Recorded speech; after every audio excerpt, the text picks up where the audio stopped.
এক লোক তার বউকে এসএমএস করেছিল, কিন্তু ভুলবশত সে এসএমএস চলে যায় এক বিধবা মহিলার কাছে।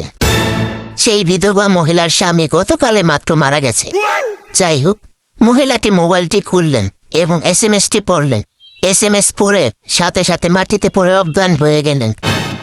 কি আসছিল সেই মেসেজে, যে কারণে মহিলাটি অজ্ঞান হয়ে গেল?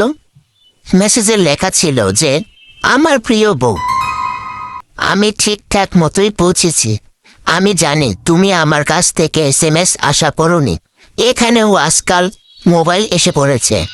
আমি আসার সাথে সাথে তারা আমাকে একটি মোবাইল গিফট করেছে। সেই মোবাইল থেকেই আমি তোমাকে এসএমএস পাঠালাম।